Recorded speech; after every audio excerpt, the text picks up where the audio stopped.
So you and me will kiss the sky goodnight. Just run away with me, darling. We'll get real lost. We'll get real lost again. Just run away with me, darling. We'll get real lost. We'll get real lost again.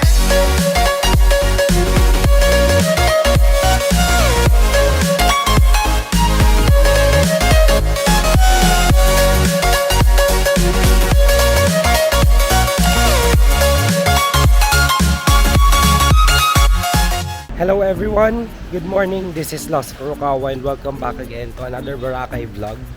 And for today's vlog guys, tayo ay maghahanap siguro ng papagkainan ng lunch dito sa Boracay Island. Kasi guys, usong-uso dito guys yung mga unlimited buffet lunch, di ba? So meron din naman dinner, pero let's see later if mag-unli buffet din tayo. Kasi baka busog na tayo sa lunch, so hindi tayo makapag-buffet pa sa dinner. So by the way guys, yung hotel pala na pinagtutuloyan ko dito sa Boracay Island is nasa station 2 lang and malapit siya sa Henan Garden Resort.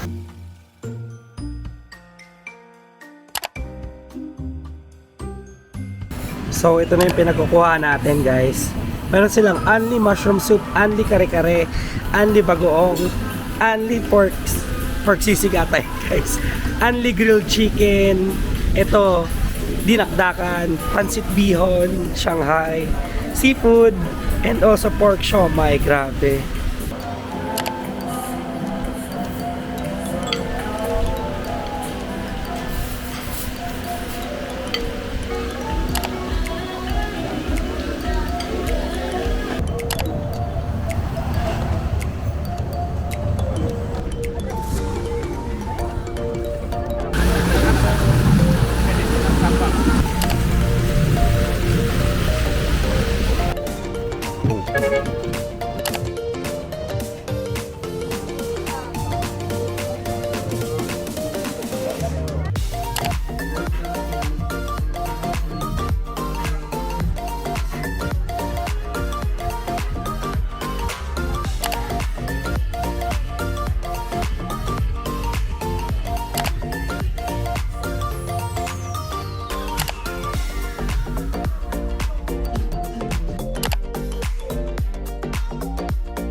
So nag-stop over muna ako dito sa Don Vito Boracay para makinig ng live acoustic band.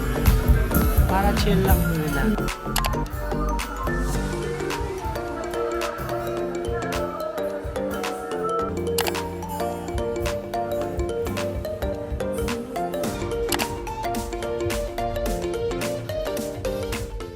So nabook ko tong Eurotel Boracay for one night ng 1,400 via Klook. So kung 2 nights ako dito sa Boracay, pumapatak na 2,800 ang binayaran ko total. So kung dalawa pa kayo, kasi 2 packs naman tong room, divide nyo yung 1/4 sa 2, so 700, pumapatak na isang tao ay 700 pesos per night. Diba, napaka mura guys, and also napakarami ng pwedeng gawin dito sa hotel. So dito tayo sa 305 and susi. So ito yung kanilang susi na medyo kinakalaw na, pero okay lang. Open muna natin. Ayan. So ito yung kanilang room, 'di ba? Standard twin room. Oh, ayan na siya guys. Start na tayo ng ating pag-room tour. Oh, ayan ang kanilang closet. Oh, ito meron sila ditong salamin, also hair dryer. Ano pa? Meron ditong guidelines guys. Ayan. And also, merong kettle and coffee mugs. So, wala lang free coffee. And also, ano pa? Ito guys, yung kanilang standard twin beds. 'Di ba? Oh, medyo may lawak na rin talaga tong hotel. Kasi 'di ba kapag tayo naghahanap ng hotel, talagang gusto natin if malawak ba, and also 'di ba, comfy din yung tutulugan natin. Tingnan niyo naman guys, oh. Napaka-comfy ng pagtulog niyo dito. Oh, 'di ba? Malambot lang talaga pati yung unan nila. Okay na rin talaga siya guys for budget hotel dito sa Boracay Island. Tapos yung aircon nila, nakabukas yan guys 24/7. Kasi meron tayong susi aside dito sa kanilang keycard. So ito yung keycard naka-insert na mismo. So automatic yung power niya ay 24/7. So hindi naman siguro sila nagtitipid sa kuryente. Ayan. Ito guys, yung kanilang tawag dito, parang information card. So ayan password ng wifi. And also, meron sila ditong 2 bottle water na inom ko na kasi isa guys. And also, Eurotel menu. So kayo na lang bahala guys mag-check ng menu nila. Kung sakaling may order kayo, dial 0 lang daw.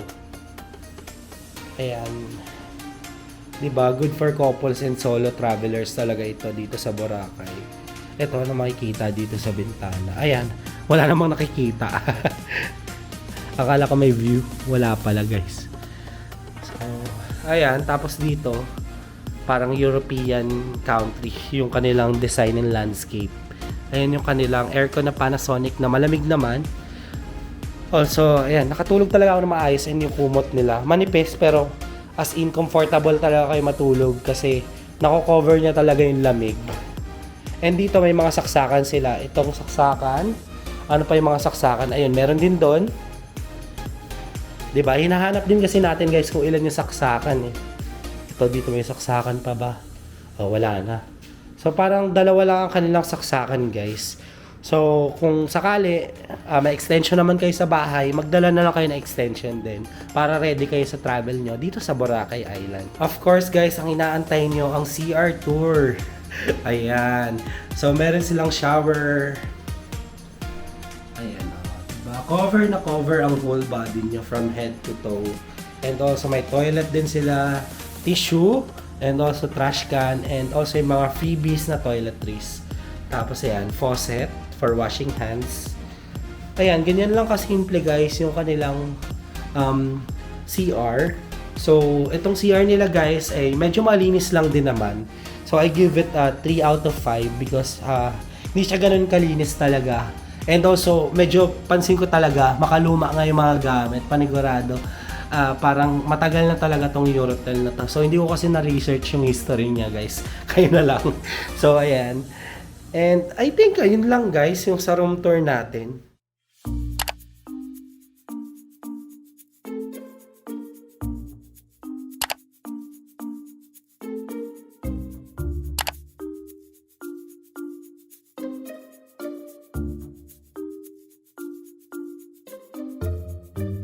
So, itong kanilang beef, itong fish, itong chicken, at itong pasta.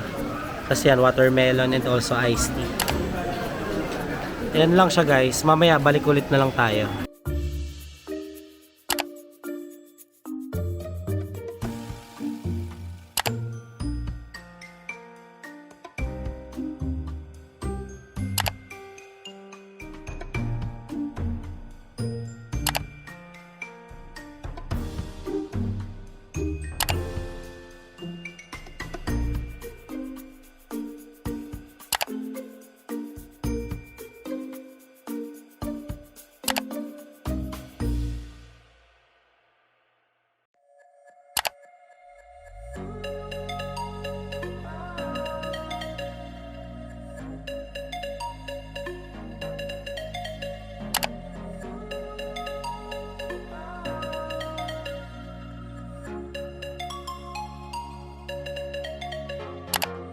I know where we can go.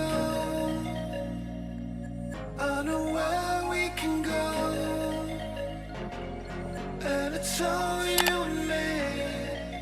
We'll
I know where we can go, where the sunrise lasts forever,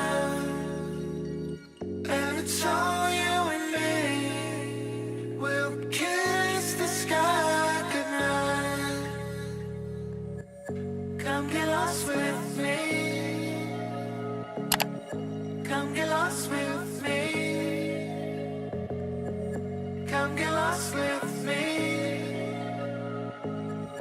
Come get lost with me. Just run away with me, darling. We'll get real lost. We'll get real lost again. Just run away with me, darling. We'll get real lost. We'll get real lost again. Just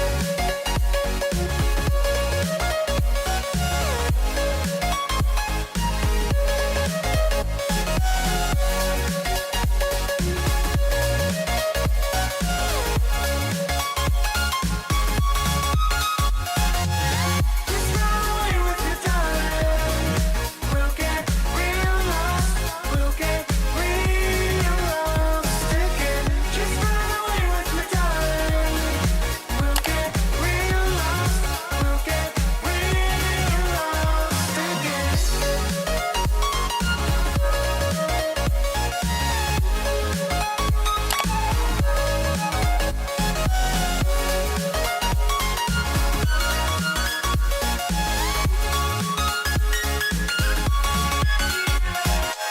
I know where we can go, where the sunrise lasts forever,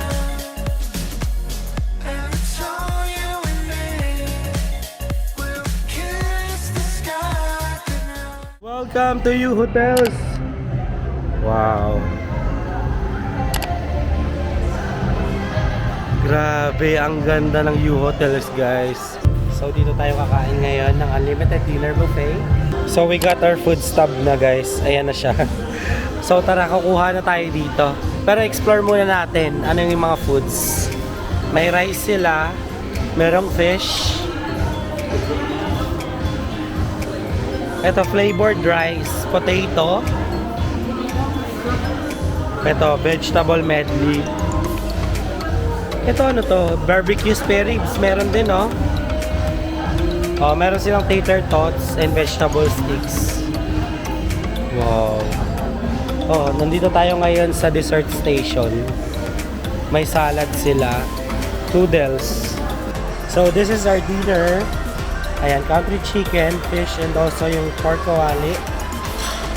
Ayan, donuts, desserts, coffee, salad, sabaw, fermented vinegar for the country chicken and the lechon kawali. Ito also itong barbecue spare ribs.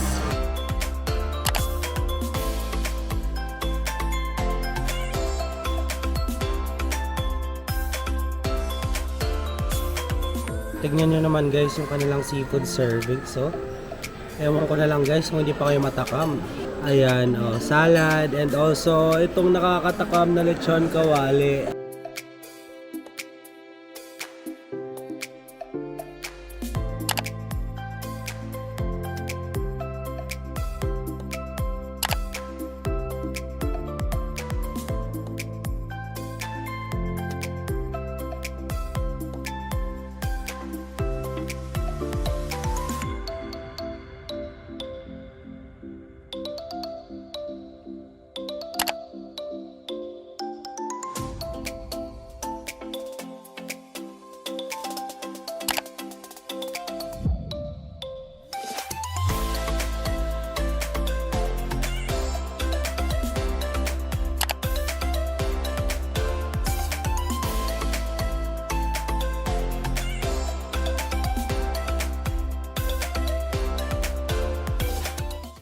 And for today's vlog, guys, tayo ay pabalik na ng Manila. So time to say goodbye na dito sa Boracay Island, guys. And sana ay makagawa pa ulit tayo in the future ng more Boracay vlogs pa.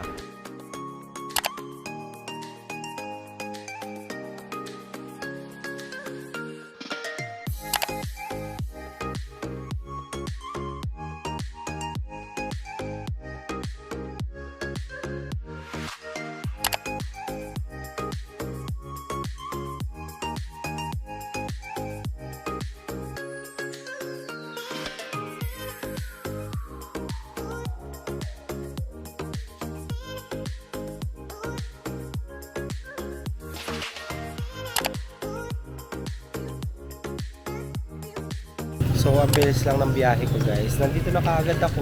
Na-drop off na kaagad ako ng tricycle dito sa airport. So, nakaupo na tayo dito sa Mdo Restaurant. So, ito rin kakainan natin ngayon. Kasi meron na rin pala silang free coffee dito kapag nag-avail ka ng kanilang breakfast meal.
And we're finally here na guys sa NAIA Terminal 3. So maraming salamat sa pagsama sa ating Boracay vlog.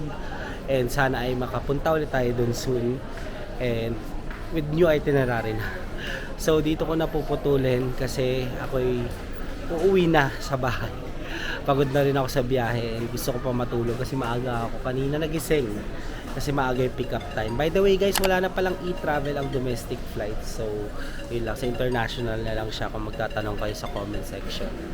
And also, kailangan 3 hours kayo from your Boracay hotel going to the airport para hindi kayo ma-hassle kasi napakahaba ng pila sa kanilang check-in counters. So that's it guys. Kung nagustuhan nyo itong video na to, don't forget to follow me on Facebook page, Instagram at Lost Furukawa. And if you want to do business or sponsorship with me, you can email me at lostfurukawa19@gmail.com. And guys, don't forget to hit like, subscribe, the notification bell para updated kayo sa mga bagong uploads ko. That's it guys. I really appreciate you being here. Let's start on another travel vlog series again in the next one. Bye-bye!